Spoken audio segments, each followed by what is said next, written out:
کمال کا مہینہ ہے رمضان، بخشش کا ہے سامان، اس ماہ میں نازل ہوا قرآن، مالک کا ہے احسان۔ اعوذ باللہ من الشیطان الرجیم، بسم اللہ الرحمن الرحیم، الحمد للہ رب العالمین، والصلاة والسلام علی سید الانبیاء والمرسلین، حبیب الہ العالمین ابی القاسم محمد، اللہم صلی علی محمد آل محمد وعلی آلہ الطیبین الطاہرین، سیما بقیۃ اللہ فی الارضین۔ قال اللہ تعالی فی کتابہ الکریم، بسم اللہ الرحمن الرحیم، وَنُرِيدُ أَن نَّمُنَّ عَلَى الَّذِينَ اسْتُضْعِفُوا فِي الْأَرْضِ وَنَجْعَلَهُمْ أَئِمَّةً وَنَجْعَلَهُمُ الْوَارِثِينَ۔ ایک بار پھر وقت کے امام کے حضور ادائے احترام کے لیے، ان کے نظر لطف کو حاصل کرنے کے لیے، اور ماہ مبارک رمضان کی آخری شبوں میں خداوند متعال کی مغفرت، خداوند متعال کی رحمتوں کے مزید حصول کے لیے درود بھیجیں محمد و آل محمد پر۔ اللہم صلی علی محمد آل محمد وعجل فرجہم۔ عزیزان محترم، بڑی سخت خبریں ہیں جو دنیا کے مختلف کونوں سے ہمارے پاس آ رہی ہیں۔ افغانستان کے اندر مظلومیت کے ساتھ بچیوں کا خون بہایا گیا، انتہائی تکلیف دہ ہے۔ دسیوں بچیاں اسکول سے نکلتے ہوئے مظلومیت کے عالم میں شہید کر دی گئی ہیں۔ دنیا میں کون اس ظلم کو قبول کرے گا؟ کون سے وہ درندے ہیں، وحشی ہیں، جانور ہیں جو اس طرح کی حرکتوں کو انجام دے رہے ہیں؟ اور اسی طرح فلسطین سے، بیت المقدس سے خبریں ہمارے پاس ہیں کہ کس طریقے سے وہ ظالم صہیونی فوج مسلمانوں کے اوپر، بے گناہ نہتے مسلمانوں کے اوپر، نمازیوں کے اوپر ظلم کر رہی ہے۔ کئی سو فلسطینی زخمی کر دیے گئے۔ اللہ سے دعا کرتے ہیں، پاک پروردگار تجھے واسطہ نبی و آل نبی کا، تجھے واسطہ نبی و اولاد نبی کی مظلومیت کا، اے پاک پروردگار ان مظلوموں کو فتح و نصرت نصیب فرما۔ اے پاک پروردگار جو ظالم یہ مظالم انجام دے رہے ہیں، خدایا اگر قابل اصلاح نہ ہو جلد از واصل جہنم فرما۔ اے پاک پروردگار عدل محض کی حکومت کی تشکیل کے لیے خاندان اہل بیت اطہار علیہ السلام کے وارث امام وقت کے ظہور میں تعجیل فرما، ان کی نصرت کی سعادت نصیب فرما، اس راہ میں شہادت نصیب فرما۔ تمام دعاؤں کی قبولیت کے لیے پسماندگان سانحہ افغانستان کی اور بالاخص ان بچیوں کی ماؤں کی دلوں کے سکون کے لیے، سخت مرحلہ ان کے لیے، بہت سخت مرحلہ، ان کے دلوں کے سکون کے لیے، شہداء کے درجات کی بلندی کے لیے، آپ کے ہمارے مرحومین کی مغفرت کے لیے درود بھیجیں محمد و آل محمد پر۔ اللہم صلی علی محمد آل محمد وعجل فرجہم۔ خداوند متعال کا انتہائی شکر ہے، اس نے ہمیں ایک خاص شعور سے نوازا ہے، خاص ہدایت سے نوازا ہے۔ اس دنیا کے بعد جو کچھ ہونے والا ہے اس کی خبر سائنس سے تو نہیں مل سکتی تھی۔ سائنس کا موضوع میٹر ہے، جو اس وقت ہمارے پاس سائنس موجود ہے وہ مادیات کو ڈیل کرتی ہے، اور شاید کبھی ایسا وقت آ جائے کہ سائنس اپنے بنائے ہوئے اس محور کو خود ہی سمجھ لے کہ اس پہ رکنا صحیح نہیں ہے۔ مجھے امید ہے انشاءاللہ وہ جو خداوند متعال نے قرآن کریم میں ارشاد فرمایا کہ سنریہم، ہم دکھائیں گے ان لوگوں کو نشانیاں آفاق اور انفس کے اندر، تو اس سے امید لگتی ہے کہ ایک وقت آئے گا انشاءاللہ جب کم سے کم منصف انسان کے ذہن کو اس بات کو سمجھنے میں مشکل نہیں ہوگی کہ دنیا، وجود، کائنات صرف مادے میں محدود نہیں ہے، مادے سے زیادہ وسیع ہے۔ بہت بنیادی سوالات ہیں دنیا کے سامنے جو وہ حل نہیں کر پائیں، ان کو حل کرنا پڑے گا، اور انشاءاللہ وہ وقت آ جائے گا۔ لیکن بہرحال اس وقت کم از کم جو سائنس ہمارے پاس موجود ہے وہ اس کو حل نہیں کر پا رہی، اس کا موضوع ہی نہیں ہے۔ خداوند متعال نے وحی کے ذریعے سے، علوم اہل بیت اطہار علیہ السلام کے ذریعے سے اس بات کے اوپر مسلسل رہنمائی دی ہے کہ دیکھو دنیا کو، وجود کو، زندگی کو اس میں محدود مت سمجھنا جس میں تم ابھی ہو. کبھی آخرت تعبیر کیا ہے، کبھی ایک اور زندگی، نشأہ، ایک اور وجود، ایک اور دور تعبیر کیا ہے. کہیں فرمایا ان دار الآخرۃ لہی الحیوان، یہ جو آخرت کا گھر ہے وہی اصلی زندگی ہے. بہت ساری ایسی تعبیرات ہیں جو ہمیں یہاں سے کہیں اور لے جانے کی طرف ہیں، اور مولا امیر المومنین کے انتہائی خوبصورت، انتہائی نفیس فرامین ہمیشہ کی طرح اس پر موجود ہیں. ایک بار پھر مولا امیر المومنین کی ذات پر، ان کی اولاد طیبہ و طاہرہ، بالاخص امام عصر کے وجود مقدس پر درود بھیجیں. محمد و آل محمد، اللہم صلی علی محمد آل محمد وعجل فرجہ. انہوں نے ہماری رہنمائی کی ہے، اور یہ جو رہنمائی ہماری ہوئی ہے اس کا مقصد کیا ہے، اس کا ہدف کیا ہے؟ اس کا مقصد صرف علم بما ہوا علم نہیں ہے کہ مثال کے طور پر میں نے فلسفے کی اتنی کتابیں پڑھ لیں، اتنے علوم حاصل کر لیے. علم اپنی حد میں ایک فضیلت رکھتا ہے، لیکن علم وہ ہے جو عمل لے کر آئے. اگر ہمیں یہ علم حاصل ہو جائے کہ اس کے بعد ایک اور زندگی ہے، وہ زندگی بہت طولانی ہے، ابدی زندگی ہے، ایٹرنیٹی جس کو ہم لوگ تعبیر کرتے ہیں، اور اس کے باوجود ہم اس حقیر کے اوپر ساری محنتیں کرتے رہیں، تو اس علم کا کیا فائدہ ہوا؟ یہ علم تو اور سوال بڑھا دے گا پھر ہمارے لیے. تو عزیزان محترم، میں اور آپ جتنا بھی علم حاصل کریں، اس علم کی روشنی میں اپنی زندگیوں کو تبدیل کریں. اور یہ سخت کام ہے، انتہائی سخت کام ہے. ماہ مبارک رمضان موقعوں میں سے ایک موقع جو ہمیں نصیب کرتا ہے وہ یہ کہ ہم اس کے اوپر غور کریں اور اس کی تیاری کی طرف بڑھیں کہ بھئی یہاں سے وہاں جانا ہے، پھر اس کے بعد کیا ہونا ہے. اور یہاں پر ایک خوبصورت نقطہ ہے جو عرض کیا جا سکتا ہے، وہ یہ ہے کہ بھئی یہ جو خدا کا نظام ہے، اس کے اندر کہیں پر بھی سکون، جمود کبھی نہیں آئے گا. ہم لوگ حرکت کرتے رہیں گے. انما تنقلون من دار الی دار، مولا فرماتے ہیں تم منتقل کیے جاتے رہو گے ایک گھر سے دوسرے گھر. سکون نہیں ہوگا، سکون، رکود، جمود. تو مثال کے طور پر جو دوست احباب کہتے ہیں کہ بھئی ایک دفعہ جنت میں چلے گئے، وہاں پہ نعمتیں ملنا شروع ہو گئیں، اب ان نعمتوں کے اندر غرق ہو گئے، تو اس کے بعد کیا ہوگا؟ کیا خدا اپنی مخلوق کو بے حرکت چھوڑ دے گا؟ ایک تو ہمارے پاس یہ جو جنت کے بارے میں انڈرسٹینڈنگ ہے، اس کو ہمیں بہت محنت کرنی پڑے گی کہ ہمیں یہ سوچنا پڑے گا کہ بھئی خدا ہمیں کسی نعوذ باللہ تعالیٰ ایسی جگہ پہ نہیں لے کے جائے گا جہاں پر صرف کھاؤ پیو عیش کرو، بس یہ جملہ سننا ہے. یہ تو خدا متعال نے برائی میں کہا ہے، کفار کے لیے یہ جملہ کہا ہے. یاکلون یتمتعون یلہہم العمل، یہ خدا متعال نے کفار کے لیے کہا ہے.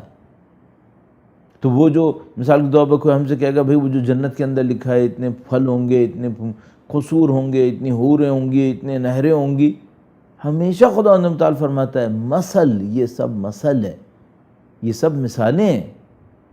ہاں یقیناً انسان کو خدا تعالیٰ جزا دے رہا ہوگا، جس جزا الاوفا جو خدا تعالیٰ فرماتا ہے بہترین جزا دے رہا ہوگا، اس سے بڑھ کر ممکن نہیں ہوگی. فیہ ما تشتہی الانفس وتلذ الاعین، اس کے اندر ہر وہ چیز ہوگی جس کے تمہاری نفس خواہش کرے اور تمہاری آنکھوں کو ٹھنڈک ملے. اب آپ مجھے صرف ایک بات بتا دیں، وہ یہ کہ مثلا ہمارے دور میں بڑے عرفاء میں آیت اللہ بہجت مرحوم علی اللہ مقامہ شریف تھے، ان کا نفس کیا خواہش کرے گا؟ انگور، کھجور، انار، سیب. ان کا نفس یہ خواہش کرے گا کہ جنت میں جاؤں گا یہ مجھے ملے گا. اور پھر دوسری بات مجھے سمجھ میں یہ نہیں آتی کہ کس طریقے سے ہم یہ سوچ رہے ہیں کہ خدا جو ہمیں اپنے اوصاف کی طرف بڑھنے کی دعوت دیتا ہے، انا للہ وانا الیہ راجعون، الیہ راجعون اس کی طرف بازگشت ہے. اس کی طرف بازگشت جسمانی تو نہیں ہے، اس کی طرف بازگشت صفتوں کے اندر ہے کہ ہم جو خدا کی صفتوں سے دور ہوتے چلے جاتے ہیں اس دنیا کی وجہ سے.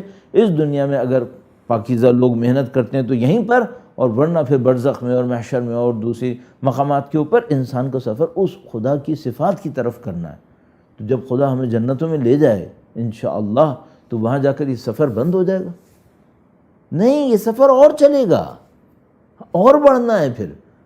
تو ایسا نہیں ہے کہ معاملہ انسان کا رکوع میں پھنس جائے گا، جمود میں پھنس جائے گا اور ختم ہو گیا معاملہ. نہیں ہے، بہت چلے گا. جیسے کہ مولانا نے فرمایا تنقلون من دار الی دار، تم منتقل کرتے چلے جاؤ گے. اب آپ کہیں گے کہ ہم تو سمجھتے تھے کہ بھئی یہاں پہ بس امتحان ہوا، جنت میں پہنچ گئے، پھر معاملہ ختم ہو گیا.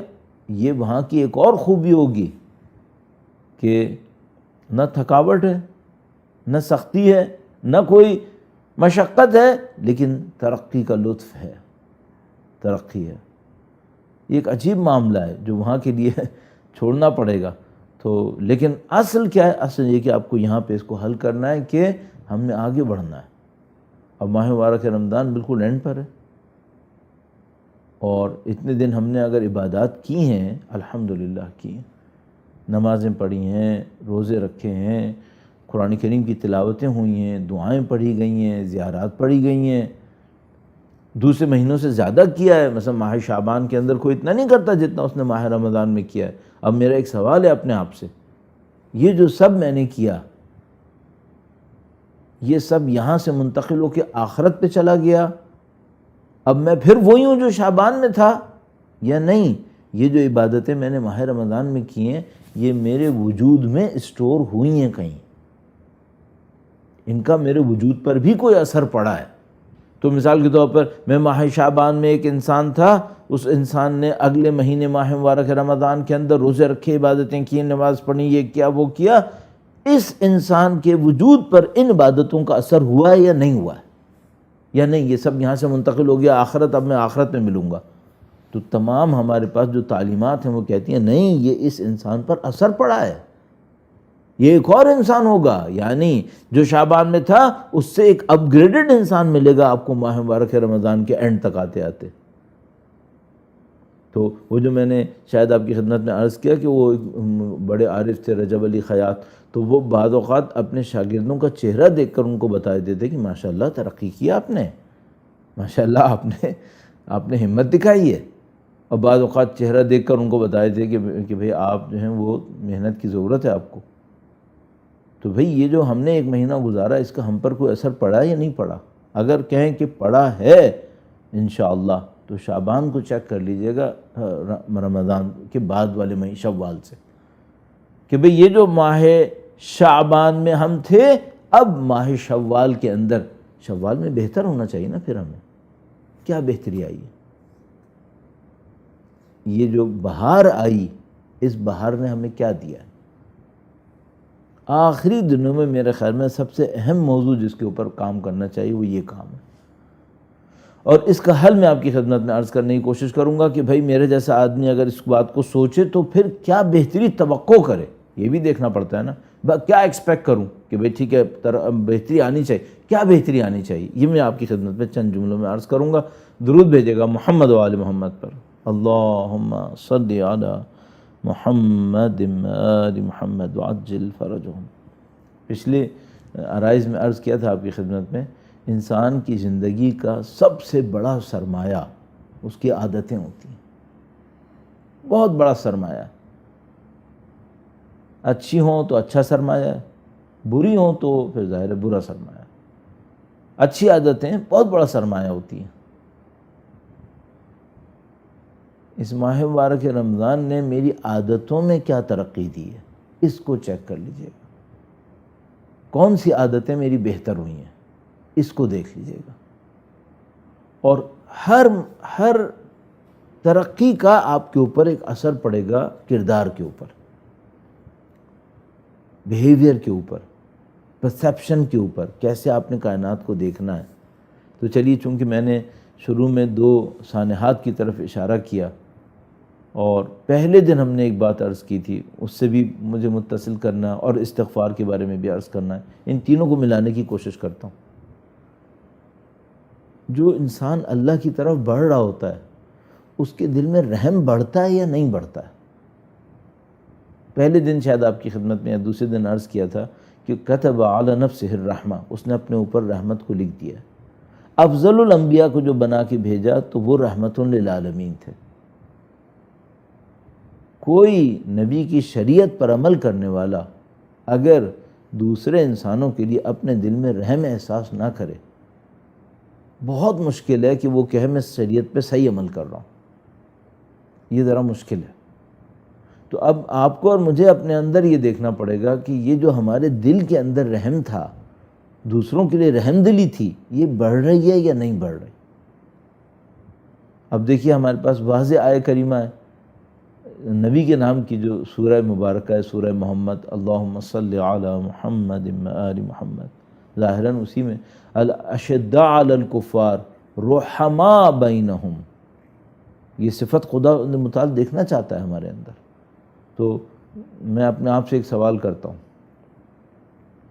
واقعاً تکلیف دہ ہے، پکچرز بھی نہیں دیکھی جا رہی، جو افغانستان سے خبریں آ رہی ہیں، تصویریں کھولنے کا دل نہیں ہو رہا، اور بہت سخت ہے۔ تصور میں لا رہا ہوں تو طبیعت میں ایک عجیب سی حالت آ رہی ہے کہ اتنی بچیاں مر گئیں، کتنی مائیں تڑپی ہوں گی، بہت سخت ہے، واقعاً سخت ہے۔ اللہ اکبر، بِأَيِّ ذَنبٍ قُتِلَتْ، یقین فرمائیے، یعنی مجھے یہ احساس ہوتا ہے کہ آج اگر میں کھڑے ہو کر بی بی کے حضور سلام پیش کروں، بنت رسول اللہ کے سامنے کھڑے ہو کر، یا قرۃ عین الرسول، تو شاید مجھے بی بی کو تسلیت پیش کرنی پڑے گی کہ بی بی تسلیت پیش کرتا ہوں۔ اور اگر میں 8ویں امام کے حضور کھڑے ہو کر زیارت پڑھنے لگوں، یا غریب الغرباء، تو مجھے سوچنا پڑے گا کہ ان میں سے بہت ساری بچیاں غریب الغرباء کی زائرہ رہ چکی ہوں گی۔ مولا 8ویں امام سے ایک خواب منسوب ہے، کسی چاہنے والے کے خواب میں تشریف لائے، پوچھا وہ کتنی دفعہ آیا تھا ہمارے پاس زیارت کے لیے، کیونکہ کوئی صاحب فوت ہو گئے تھے، امام کی زیارت پہ پہنچ جاتے تھے، تو انہوں نے اپنے دل میں خواہش کی کہ مجھے پتہ چلے کہ میرے مولا نے میرے ساتھی کے ساتھ کیا کیا، اتنی دفعہ وہ زیارت پہ جاتا تھا۔ تو خواب میں مولا کو دیکھا، زیارت کی، تو مولا سے کہا کہ مولا میرے ساتھی کے ساتھ کیا ہوا؟ کہا وہ کتنی دفعہ آیا ہمارے پاس زیارت کرنے کے لیے؟ کہا مولا 20 دفعہ آیا، پتہ نہیں 20 سے زیادہ دفعہ۔ کہا اتنی دفعہ ہم اس کی قبر میں جائیں گے اب اس کو ملنے کے لیے؟ مولا تو اپنے ظاہروں کا خیال کرتے ہیں نا۔ یا مغیث الشیعۃ والزوار، اب امام کو اپنے ظاہرہ بچی کی شہادت کی تسلیت پیش نہ کر، ظلم ہوا، ظلم ہوا، حقیقاً ظلم ہوا۔ پروردگار سے دعا کرتے ہیں، خدایا اس سانحے کے اندر اور باقی تمام سانحات کے اندر دنیا میں جہاں کہیں بھی ہوئے ہیں، جو مظلوم شہید ہوئے ہیں، اہل بیت کے چاہنے والے شہید ہوئے ہیں، ان تمام کو شہدائے کربلا کے ہمراہ محشور فرما۔ اے پاک پروردگار، ان تمام کے پسماندگان کو صبر جمیل نصیب فرما۔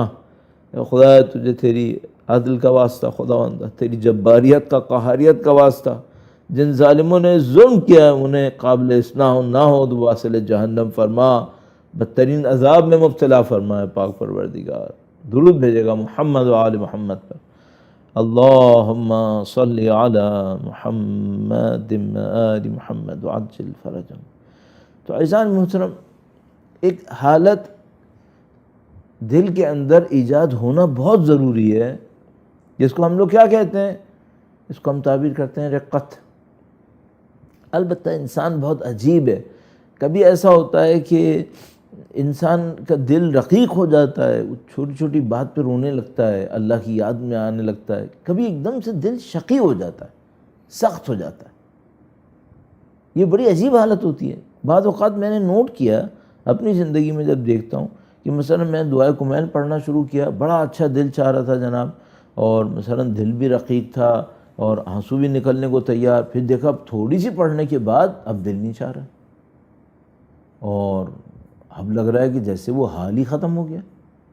ہوتا ہے بعض اوقات، ہاں بالکل ہوتا ہے، میرے خیال میں میرے جیسوں کے ساتھ ہوتا ہے۔ تو کیوں ایسا ہوتا ہوگا؟ تو 2-3 باتیں سمجھ میں آتی ہیں۔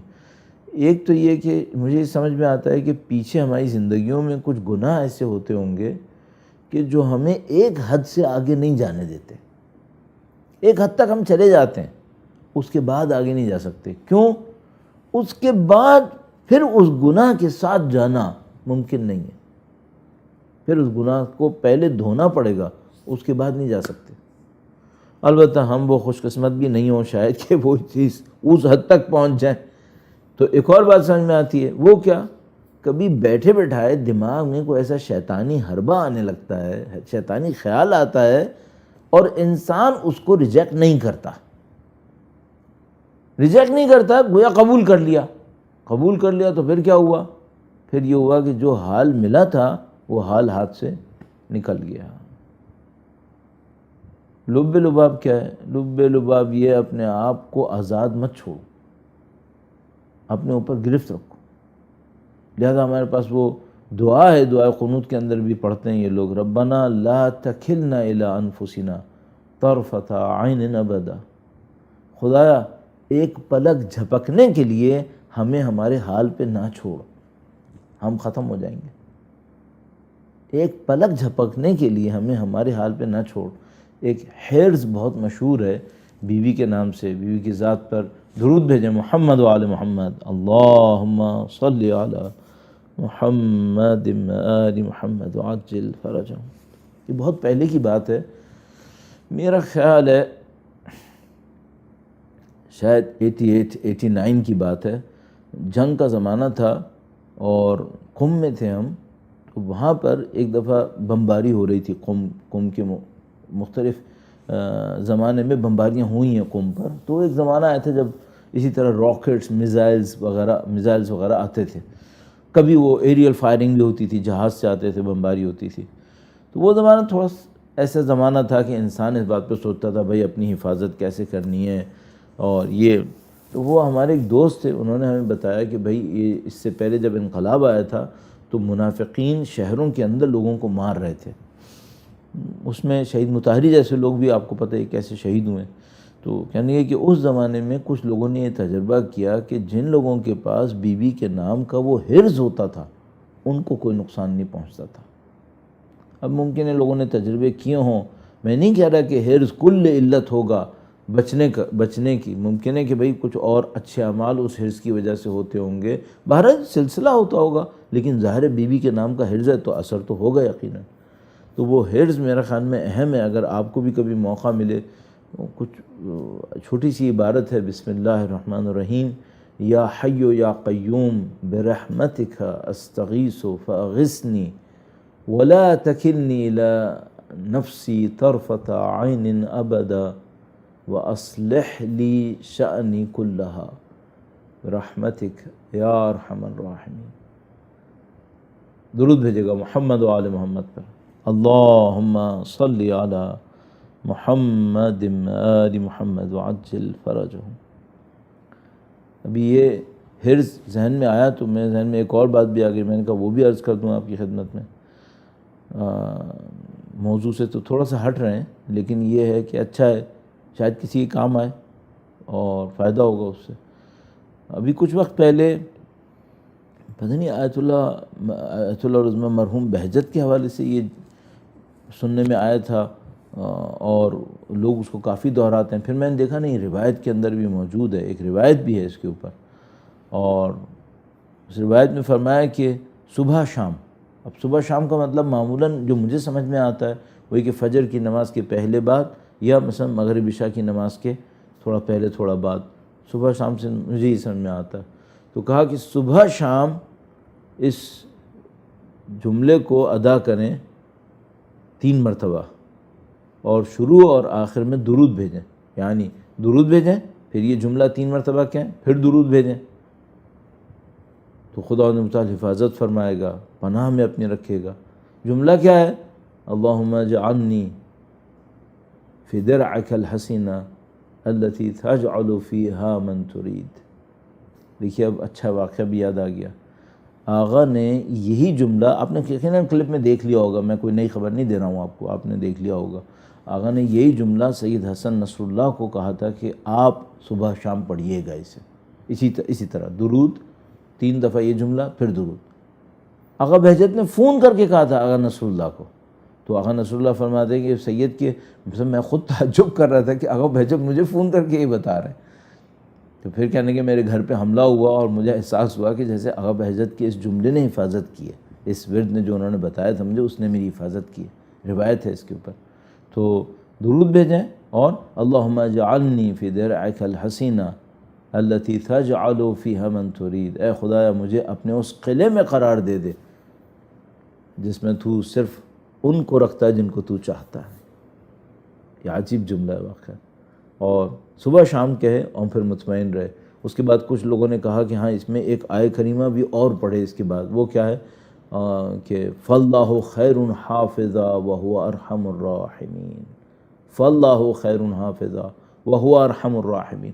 یہ دونوں باتیں میں نے آپ کی خدمت میں عرض کر دی. اب ایک پوائنٹ اس کے ساتھ ایڈیشن کر لیتے ہیں تو ذرا اس کا لطف بڑھ جاتا ہے, اس کی تاثیر بڑھ جاتی ہے. اور ظاہر ہے کہ ان لوگوں کو تو ذہن میں ہوتا ہی ہے, یہ تو ہم جیسے لوگ ہیں جن کے لیے ضروری ہوتا ہے کہ اس کو سوچیں, ورنہ یہ لوگ ہمیشہ ایسے ہی سوچتے ہیں. درود بھیجے گا محمد و آل محمد پر. اللہم صلی علی محمد آل محمد وعجل فرجہم.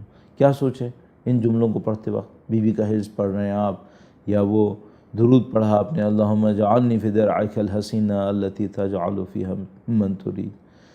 کیا سوچیں؟ یہ سوچیں کہ خدایا اپنے لیے صرف نہیں مانگ رہا, مجھ سے بہتر بہت سارے لوگ ہیں, ان کے لیے مانگ رہا ہوں, اپنے لیے بھی مانگ رہا ہوں.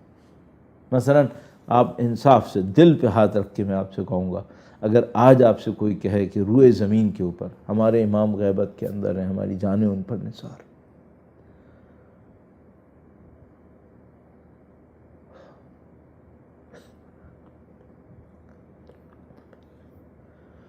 پوری دنیا نثار.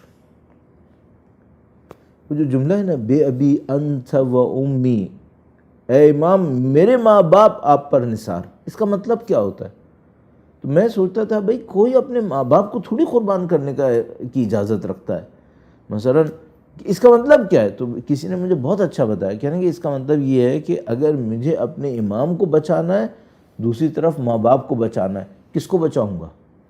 میں اپنے ماں باپ کو قربان کروں گا اپنے امام کے لیے, امام کو بچاؤں گا, امام کی نصرت پہ جاؤں گا. اولاد کو بچانا ہے, اپنے امام کی نصرت کرنی, کس کی نصرت کروں گا؟ اپنی اولاد کو قربان کروں گا. میں خود بھی قربان, میری اولاد بھی قربان, میرے ماں باپ قربان اس وجود مقدس کے اوپر. الحمدللہ.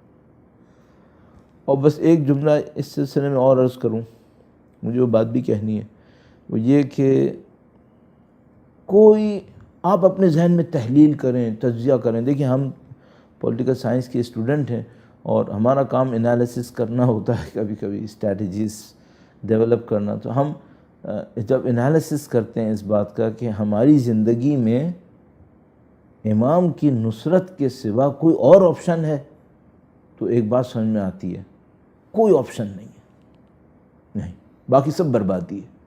صرف ایک آپشن ہے, امام کی نصرت کرنی ہے. کس قیمت کے اوپر؟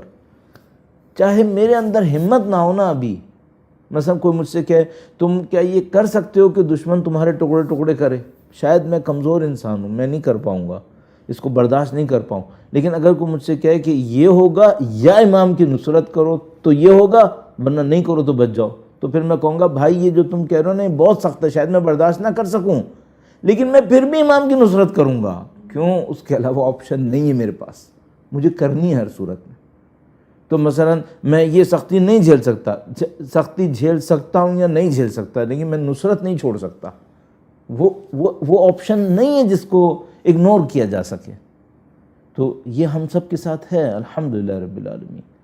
ہمیں اس کے اوپر بھرپور اپنے دماغ کو, ضمیر کو, وجود کو مطمئن کرنا ہے کہ بھائی that is the only option, اس کے سوا کچھ نہیں ہے. اب اس کی جو بھی قیمت دینی پڑے بسم اللہ, میں نہیں سوچ پاؤں گا اس کو اس کے سوا. تو شیطان جو بار بار دماغ میں آ کر کہے گا نا امام آئیں گے پھر یہ ہوگا وہ ہوگا, تو ہمیشہ اس کو یہ کہنا پڑے گا کہ بھائی جو کچھ بھی ہوگا یہ آپشن کے علاوہ, اس کے علاوہ کوئی آپشن ہی نہیں ہے میرے پاس, مجھے کرنی ہے نصرت, ختم ہو گیا معاملہ. تو ایک ہمارے امام کا وجود مقدس ہے, ظاہر سب کچھ ہے. اب ان کے بعد جو یہ زمین ہے, اس زمین کے اوپر جو میرے سامنے ظاہر میں لوگ ہیں, میں آپ سے ایک سوال پوچھتا ہوں، آپ اپنے دل پہ ہاتھ رکھ کے مجھے بتائیے گا، آپ اس زمین کے اوپر کس کے وجود کو چاہتے ہیں کہ باقی رہے؟ چاہے میں رہوں یا نہ رہوں، باقی رہے، صحیح؟ تو مثلا اگر مجھ سے کوئی یہ کہے تو میں فوراً اس سے کہوں گا مثلا میں چاہتا ہوں رہبر معظم باقی، چاہے میں رہوں یا نہ رہوں، ان کے وجود کی برکات بہت زیادہ، سید نصر اللہ باقی رہیں، چاہے ہم رہیں یا نہ رہیں، میں رہوں یا نہیں رہوں، کیوں؟ ان کے وجود کی برکات بہت زیادہ ہیں۔ مثلا یہ جو مجاہدین ان کے ہمراہ ہیں، اہل بیت کی نصرت کرنے کے لیے تیار لوگ ان کے ہمراہ ہیں، یہ جو یمن کے اندر مجاہدین دین خدا کی نصرت کے لیے، وہاں کے مظلوم انسانوں کی نصرت کے لیے محنت کر رہے ہیں، ان میں سرکردہ افراد ہیں جنہوں نے اس پوری تحریک کو لے کے چلایا ہوا ہے، ان کی قیمتیں ہیں یا نہیں؟ بہت قیمت ہیں، بہت قیمتی لوگ ہیں لوگ۔ مثلا یہ جنرل قاسم سلیمانی جیسے لوگ اور وہ سائنٹسٹ فخری زادہ جیسے لوگ، یہ قیمتی لوگ ہیں، بہت قیمتی لوگ ہیں۔ میری اور آپ کی دعا پہلے ان کے لیے ہو یا پہلے اپنے لیے ہو؟ پہلے ان کے لیے ہو۔ تو جب آپ کہیں خدا سے اللہم اجعلنی فی درعک الحسینہ التی تجعل فیہا من ترید، تو پہلے کس کو سوچیں؟ پہلے انہیں سوچیں، یہ قیمتی لوگ ہیں، ہم سب کو اس میں کوئی شک نہیں ہے، مطلب مجھے تو کوئی شک نہیں، آپ کو بھی نہیں ہوگا۔ تو اس طرح آپ کی دعا میں بھی اثر بڑھ جائے گا، اور آپ کے اور میرے کندھوں پہ جو ایک ذمہ داری ہے نا کہ تم نے ان لوگوں کے لیے کیا کیا، اس سے بھی تھوڑا سا ہمارا معاملہ گویا ذرا سا ایک صفائی کی طرف آ جائے گا۔ خدایا دعا تو کر رہے تھے، شاید کچھ نہیں کیا پریکٹیکلی، لیکن دعا تو کر رہے تھے کم از کم۔ تو عزیزان محترم، اس طرح ہمیں اپنے آپ کو دفاع بھی کرنا ہے، لیکن ایک تیاری کے ساتھ کرنا ہے۔ تو یہ جو ہم خدا سے دعا مانگیں، ہم من یجیب المضطر مانگیں، مثلا یا حی یا قیوم ورد و حرز بی مانگیں، یا اللہم اجعلنی فی درعک الحسینہ فاللہ خیر حافظہ وافوض امری الی اللہ حسبنا اللہ ونعم الوکیل، ان سب کے پیچھے آیا خوفزدہ ہو کے مانگیں؟ نہیں، خوفزدہ ہو کے نہیں مانگیں، اس شان کے ساتھ مانگیں کہ خدایا اس چھوٹے مارکے میں اپنی جان نہیں دینا چاہتا، بڑے مارکے میں جان دینا چاہتا ہوں، میرا دماغ چھوٹی چیزوں میں نہ الجھے، میرا دماغ بڑے مارکے میں جائے، مجھے بڑے امام کے لیے بڑے مارکے میں اپنے امام کا ساتھ دینا ہے۔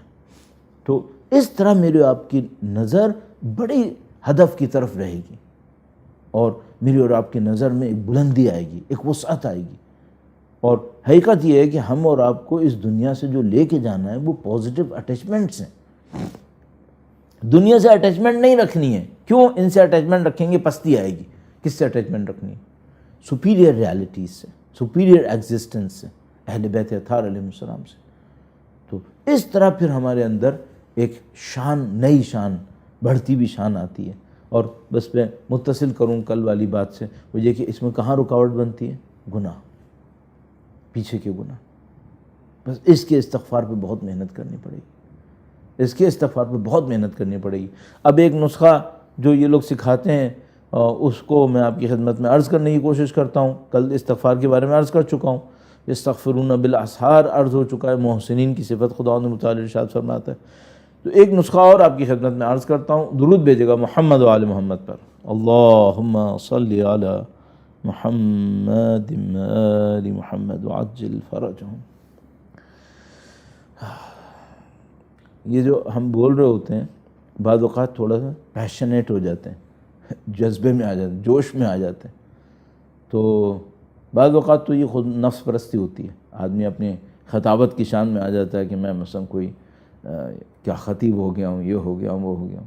بعض اوقات پیشن اس بات کا آ جاتا ہے کہ کہہ تو ہم دوسروں سے رہے ہوتے ہیں، لیکن اپنے لیے دیکھتے ہیں یہ پوائنٹ بہت عمل کرنے کا پوائنٹ ہے، یہ زندگی میں کام کرنے کی جگہ ہے۔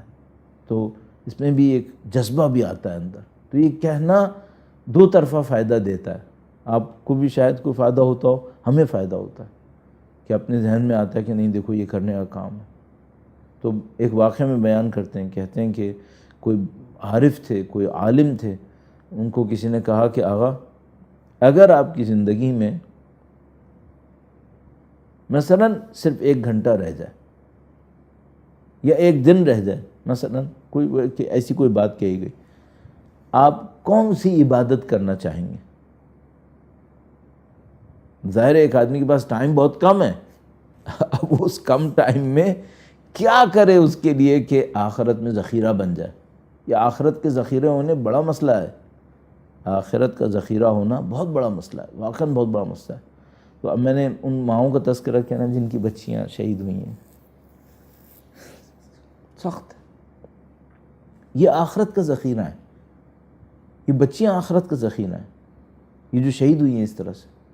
حتیٰ ہمارے پاس روایت موجود ہے کہ اگر کسی بچے کی وقت سے پہلے، پیدائش سے پہلے مثال کے طور پر سخت جنین ہو جائے، ابارشن ہو جائے، ظاہر انٹینشنلی نہیں تھا، خود سے ہو گیا، تو یہ بچہ بھی اللہ کے پاس ذخیرہ ہوتا ہے اس ماں کے لیے، اس کے باپ کے لیے.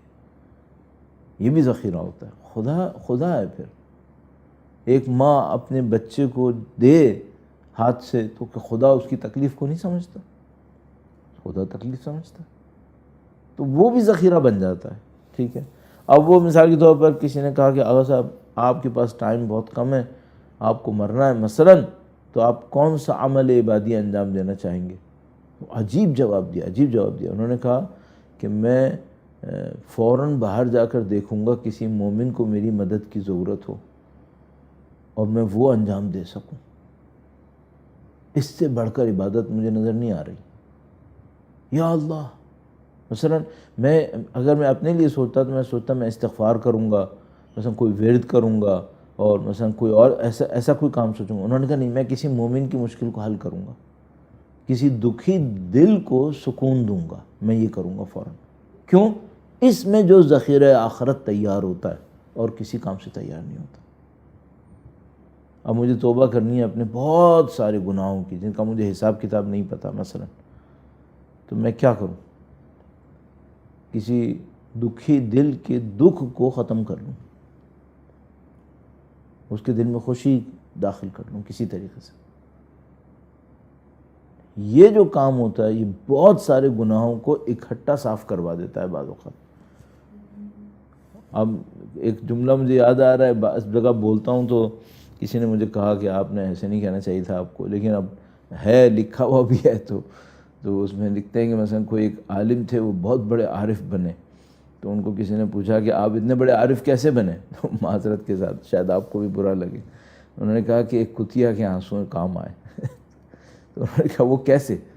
کہنے لگے کہ میں بھوکا تھا اور میرے گھر والوں کو بھی مشکل کا سامنا تھا، تو میں نے کچھ گوشت خریدا پیسے کمانے کے بعد تاکہ میں اپنے گھر والوں کو اچھا کھانا کھلا سکوں. کہنے کہ میں راستے میں جا رہا تھا تو سنسان کا وقت تھا، خاموشی کا وقت تھا، تو کہنے کہ راستے میں نے ایک کتیا کو دیکھا، وہ پڑی ہوئی تھی، اس کے بچے بھی اس کے ساتھ تھے اور وہ بھوک سے مر رہی تھی. کہنے کہ مجھے رحم آ گیا اور میں نے سوچا کہ میں انسان ہوں، میں کہیں سے کچھ گزار لوں گا، میرے بچے بھی گزار لیں گے، یہ مر جائے گی، اس کے بچے بھی مر جائیں گے. گویا نوزاد تھے، ابھی پیدا ہوئے تھے شاید. تو کہنے کہ میں نے انہیں کھانا کھلا دیا، اسے جو میں کھانا اپنے گھر کے لیے لے کے جا رہا تھا میں نے اس کو کھلا دیا. تو کہنے کہ میں نے اس کی آنکھوں میں آنسو دیکھے تھے، اس کتیا کے. معذرت چاہتا ہوں، یہ شاید کسی کو لفظ بھی اچھا نہ لگے، تو اس جانور کی آنکھوں میں آنسو دیکھے تھے.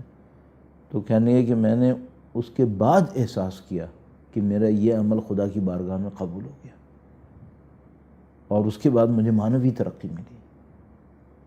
اچھا، اب ممکن ہے مجھ سے کوئی کہے کہ مولانا ایک نجس جانور کو کھلانے پر اس کو اتنی ترقی مل گئی. معاملہ نجس جانور کا نہیں ہے، معاملہ اس رحم کا ہے جو خدا اپنے بندوں کے دلوں میں دیکھنا چاہتا ہے. خدا رحیم ہے، وہ رحم دیکھنا چاہتا ہے انسانوں کے لیے، اپنوں کے لیے، غیروں کے لیے، جانوروں کے لیے، سب کے لیے. اگر میں تکبر میں آ کر چونٹی کو بھی رگڑ دوں، چونٹی مکلف نہیں ہے ہمارے حساب میں، اس کے اوپر تو ذمہ داری بھی نہیں ہے، شریعت بھی نہیں ہے، لیکن اگر میں چونٹی کو بھی غرور میں آ کے رگڑوں گا، اس پہ بھی مجھ سے خدا حساب لے گا، میری توفیقات سلب ہو جائیں گی. کیوں؟ خدا پسند نہیں کرتا بے رحمی. تو عزیزان محترم، آپ کو اور مجھے ماہ مبارک رمضان کے آخر میں خدا کی رحمت چاہیے، استغفار چاہیے، گناہوں سے نجات چاہیے، تاکہ ہماری توفیقات کا دروازہ کھلا رہے. اور وہ جو مولانا جلال الدین رومی کچھ لوگ پسند کرتے ہیں، کچھ ان کو پسند نہیں کرتے. ان کا ایک مصرع ہے ظاہراً انہی کا ہی ہے کہ کتنے خوش نصیب ہیں وہ لوگ کہ دائم در نمازند، سارے وقت ہمیشہ مصلی رہتے ہیں، ہمیشہ نماز میں رہتے ہیں. اگر ہم واقعاً یہ چاہتے ہیں، واقعاً دائم در نماز، ہمیشہ نماز میں رہیں، اقیم الصلاۃ در حقیقت، تو ہمیں ایک خاص دل چاہیے. وہ دل وہ ہونا چاہیے جس کے اندر ایک نورانیت ہو، جس کے اندر یہ کثافتیں نہ ہوں، یہ گناہ کی آلودگیاں نہ ہوں، جو ظاہر ہے یہ بہت مشکل کام ہے، آسان نہیں ہے. الا من اتی اللہ بقلب سلیم، ظاہر ہے کہ مشکل کام ہے. لیکن ایک بات ہے، اگر کسی کے قلب میں یہ پاکیزگی ہوتی ہے، طہارت ہوتی ہے، پھر علم کا اس کی طرف جو نزول ہے وہ غیر معمولی ہے. جیسے کہ ہمارے پاس روایت مشہور ہے کہ جس نے 40 دن اپنے آپ کو خالص کر دیا خدا کے لیے تو خدا اس کی زبان پر حکمت کے چشمے جاری کر دیتا ہے. تو ہم سب کو معلوم ہے کہ اس پاکیزگی کے ساتھ علم ہے، اور وہ علم وہ بھی نہیں ہے کہ جو صرف علم ہوتا ہے اور بوجھ ہوتا ہے، نہیں، وہ علم ہے جو عمل کے ہمراہ ہوتا ہے، اور یہ عقل عملی جس کو ہم لوگ یہ لوگ تعبیر کرتے ہیں. تو عزیزان محترم، یہ ہماری آرائش کا، آج کی آرائش کا محور اور رقت قلب کے اوپر بات ہوئی. یہ خداوند متعال کا بڑا احسان کہ اس نے ہمیں سید الشہداء کی محبت میں ایک رقیق قلب دیا ہے. بہت ساری قوموں میں گریہ نہیں ہے. جن قوموں میں گریہ نہیں ہے ان کے دل اتنے رقیق بھی نہیں ہوتے، اگر میں نہ کہوں کہ سخت ہو جاتے ہیں، شقی القلب ہو جاتے ہیں. یہ خدا کا پتہ ہی کتنا بڑا احسان ہے، بڑا کرم ہے اس کہ خداوند متعال نے ہمیں سید الشہداء کی محبت میں رقیق قلب دیا ہے. تو بہت ساری قومیں جن مظالم کو دیکھ کر شاید نہ ہلیں، امام حسین کا چاہنے والا برداشت نہیں کر پائے گا. مثلا میں ہمیشہ عرض کرتا ہوں، اور آپ نے یقیناً اپنی زندگی میں دیکھا ہوگا، مثلا میں اور آپ نے امام حسین کے ماننے والے، الحمدللہ اللہ ہمیں اس محبت کے اوپر موت دے، اس محبت میں اضافے کے ساتھ موت دے انشاءاللہ. ہم چاہنے والے، میں آپ سے کہوں گا، اپنے آپ سے پوچھئے گا، میں بھی اپنے دل پہ ہاتھ رکھتا ہوں، آپ بھی مجھے، کہ اگر ہم سے کوئی پانی مانگے، پیاسا بھیجیں گے؟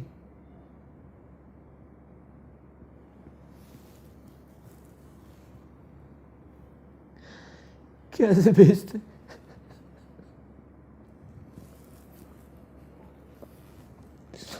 ساری زندگی امام کا نوحہ پڑھا ہے، ساری زندگی تو اس پہ گریہ کیا ہے کہ میرے مولا کو کربلا میں بلا کے پیاسا رکھا. اب کیسے پیاسے بھیجتے کسی کو؟ نہیں بھیج سکتے پیاسا. اور اسی طرح بہت سارے کمالات ہیں، بہت سارے فضائل ہیں جو دنیا میں دوسرے لوگوں کو نہیں پتہ ہوں گے. امام حسین کا چاہنے والا سمجھتا ہے کہ اس کو ان باتوں پہ توجہ دینی چاہیے. ممکن ہے ہم میں نقص ہو، ہم میں عیب ہو، ہم بعض چیزیں نہ کر پائیں. امام حسین نے حضرت حر کو معاف کیا جس کریمانہ انداز میں، شاید وہ کرامت ہمارے اندر نہیں آئے گی، شاید ہم نہیں کر پائیں، لیکن بنیادی ترین باتیں، ہم سے کوئی پانی مانگے ہم پانی نہ دیں، ہم یہ نہیں کر سکتے. ہمیں پانی دینا ہے، ہم پانی دیں گے یقیناً. اور عزیزو، بس اپنے کریم امام کی اس کرامت کو اپنے ذہن میں رکھنا. آخر میں ایک واقعہ میں کبھی کبھی عرض کیا کرتا ہوں، اور بڑا عجیب واقعہ ہے، اور اس کو عرض کرنے سے انسان کے اندر ایک انرجی آتی ہے، ایک عجیب طاقت سی آتی ہے. جنرل ذاکر علی زیدی صاحب، کچھ وقت پہلے ان کا انتقال ہوا ہے اسلام آباد کے اندر. انہوں نے یہ واقعہ مجھے سنایا تھا کہ ان کے ساتھ یہ واقعہ ہوا ہے. انہوں نے یہ بتایا تھا، تفصیل بتائی تھی، میں مختصر کروں گا آپ کے لیے. تو اس میں انہوں نے بتایا کہ مثلاً وہ سید الشہداء کے روضے سے ایک دفعہ باہر آ رہے تھے تو ایک خاتون ان کو ملی، ان کا تعلق بھی پنجاب سے تھا. تو انہوں نے اسی پنجابی زبان میں ان سے کہا کہ مجھے خط لکھ دو.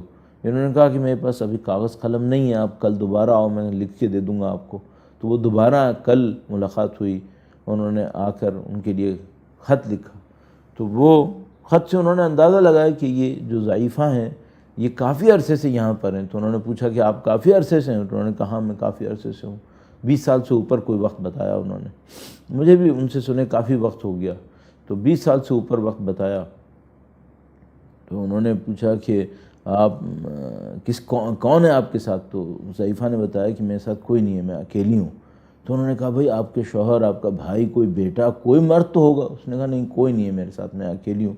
تو کہا آپ زندگی کہاں گزارتی ہیں؟ تو انہوں نے بتایا کہ میں اسی حرم کے اندر ہوتی ہوں، صدام کا دور ہے۔ تو انہوں نے کہا میں اسی حرم میں ہوتی ہوں، جب رات کو سونے لگتی ہوں تو یہ دروازہ بند کرنے والا جانتا ہے میں بے گھر ہوں، تو وہ مجھے لیٹنے دیتا ہے یہاں پہ، بس صبح کو جب وہ آتا ہے تو میں اٹھ جاتی ہوں اور پھر مشغول ہو جاتی ہوں زیارت وغیرہ۔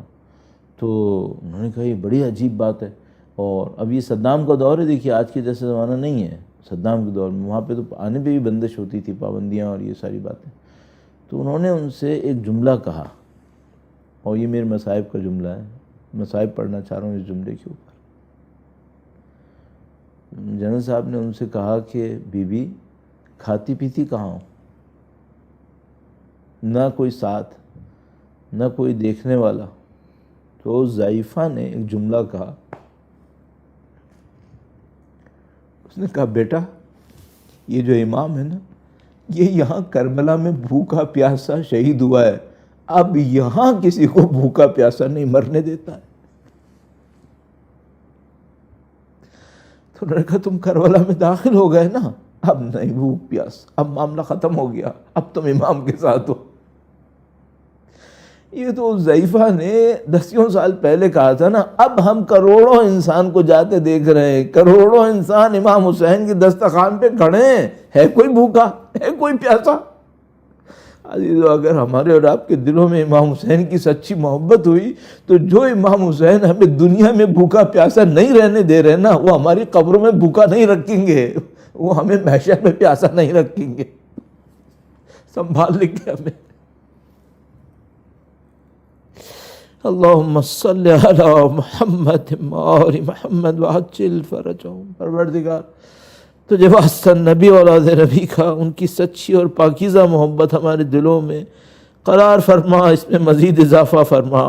اے پاک پروردگار تجھے واسطہ نبی اولاد نبی کا، جن ظالموں نے افغانستان کے اندر ظلم کیا ان بچیوں کے اوپر، جنہوں نے بیت المقدس میں مصلین کے اوپر ظلم کیا ہے، پاک پروردگار ان ظالموں کو نیست و نابود فرما، بالاخص ان بچیوں کے اوپر جنہوں نے ظلم کیا، پاک پروردگار جلد از جلد ان کے اس ظلم اور بربریت کے نتیجے میں ان کو نیست و نابود فرما۔ اے پاک پروردگار ان بچیوں کی والدین کو، بالاخص ان کی ماؤں کو صبر و سکون و تسلی و استقامت نصیب فرما۔ اے پاک پروردگار تجھے واسطہ نبی اولاد نبی کا، سید الشہداء کی مظلومیت کا واسطہ، دنیا کے اندر جلد از جلد امام کے ظہور کی نورانیت جاری و ساری فرما، ان کے ظہور کا دن دیکھنا نصیب فرما، ان کی نصرت کی سعادت نصیب فرما، ان کے آبان و انصار کی تعداد میں اضافہ فرما۔ خدایا امام کے نام کے صدقے میں ہمارے اور ہمارے مرحومین کے گناہان صغیرہ و کبیرہ کی مغفرت فرما۔ اے پاک پروردگار زندگی کا اختتام شہادت کی موت قرار فرما۔ ربنا تقبل منا انك انت السميع العليم وتب علينا انك انت التواب الرحيم بجاه نبيك وعترته الطاهرين اللهم صل على محمد وآل محمد وعجل فرجهم۔